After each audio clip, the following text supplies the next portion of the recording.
नमस्कार मित्रों, कैसे आप सभी? आशा करता हूँ सभी अच्छे होंगे। आज हम चर्चा करने जा रहे हैं गज केसरी नामक योग के विषय में।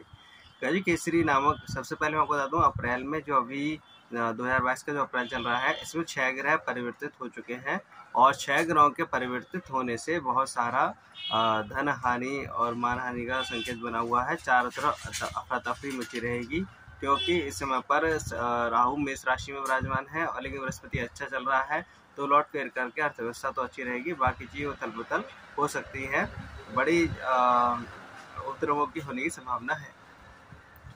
अब मैं आपको बताता हूँ कि गज केसरी नामक योग किस प्रकार से निर्मित होता है और इसका सुफल परिणाम किस प्रकार प्राप्त किया जा सकता है।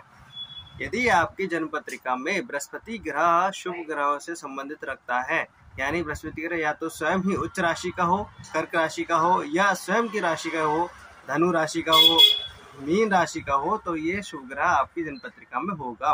और ऐसा है, अगर आपकी जन्म पत्रिका में बृहस्पति कर्क राशि का है, धनु राशि का है या मीन राशि का है, तो आपकी जन्म पत्रिका में गज केसरी हंस नामक राजयोग बनता है।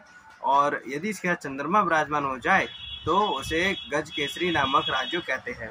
है गज केसरी यानी जो हाथी के समान राजयोग देने वाला हो, ऐसे शुभ राजयोग कारक ग्रह का जीवन में बहुत बड़ा महत्व होता है। वो आगे जाकर के हमारे लिए बहुत मान सम्मान, ऊंची पदवी दिलाने वाला रहता है।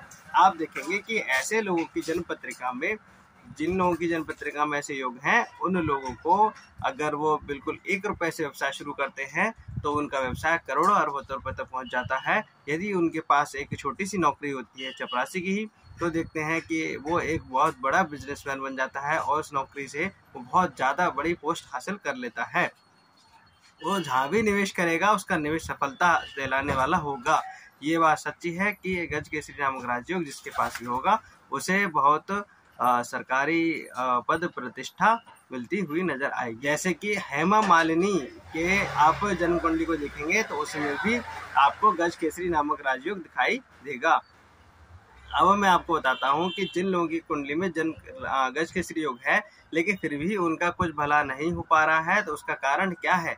उसका कारण है कि उनका बृहस्पति ग्रह शुभ परिणाम देने वाला नहीं होगा। आप देखें कि वो सूर्य के साथ बृहस्पति होकर के, बृहस्पति कम अंश की दूरी पर होने से अस्त हो गया होगा, बृहस्पति वक्री हो गया होगा, बृहस्पति साथ राहु बैठा होगा सन्निकट होकर के 2, 3, 4 अंश के मध्य में ही, और बृहस्पति के लिए कुदृष्टि फल मिल रहा होगा। शनि राहु केतु उसके लिए चारों ओर से घेरे हुए होंगे। ऐसे में इसका फल तो मिलता है लेकिन न्यूनतम फल हो जाता है। मतलब यदि आपकी जन्म पत्रिका में गज केसरी योग बन गया और आप इतना लाभ नहीं प्राप्त कर पा रहे हैं, तो इन बुरे ग्रहों को हटा करके, इनका उपाय करके आप गज केसरी का पूर्ण फल प्राप्त कर सकते हैं। गज केसरी का पूर्ण फल प्राप्त करने के लिए कुछ उपाय इस प्रकार से हैं। जैसे आप एक उत्तम क्वालिटी का पुखराज सीधे हाथ की तर्जनी उंगली में बृहस्पतिवार की सुबह के लिए केले के पेड़ की पूजा करने के उपरांत दाहिने हाथ में सोने की अंगूठी में धारण करें। जिन लोग सोने की अंगूठी में धारण नहीं कर सकते हैं वो लोग पीतल की अंगूठी में धारण कर सकते हैं, और जिन लोगों को पीतल की अंगूठी में धारण करना है और वो पुखराज बहुत कीमती होने के कारण से नहीं ले पा रहे हैं, तो उसका उपरत्न सुनहला या येलो टोपाज आप ले सकते हैं। वो भी कारगर सिद्ध होता है लेकिन उसकी शक्ति कम रहती है। आप चाहे तो केले के पेड़ की जड़ को बृहस्पतिवार को पीले धागे में या चांदी के ताबीज में धारण कर सकते हैं गले में। ऐसा करने से बृहस्पति आपको शुभ परिणाम देने वाला रहेगा। साथ ही साथ आप मंदिर, धर्म स्थलों में जो धर्म कर्म की वस्तुएं हैं, जैसे कोई पुराण है, शास्त्र है, वो सभी अपने धर्म स्थलों में दान कर सकते हैं।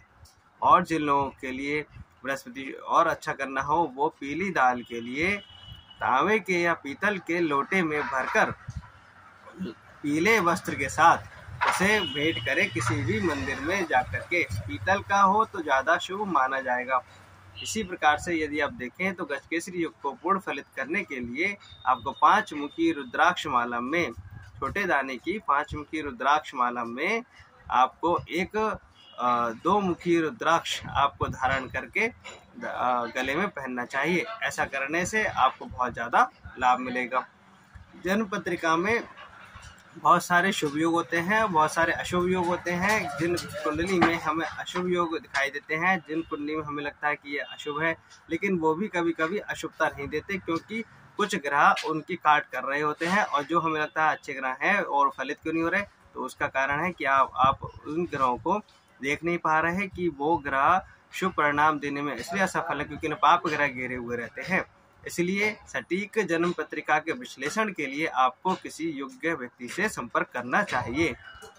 यदि आप चाहते हैं कि मैं आपकी जन्म पत्रिका का विश्लेषण करूं, तो आप मेरे कॉन्टैक्ट नंबर 8630202712 पर कॉन्टैक्ट कर सकते हैं।